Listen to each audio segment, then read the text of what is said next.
si es tiempo aquí en Estados Unidos, que es el factor que considera.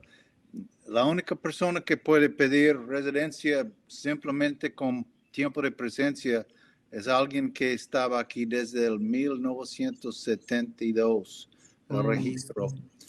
Pienso que ese es el base de este pregunta, pero 1 año y medio que llego puedo tramitar algún tipo de permiso.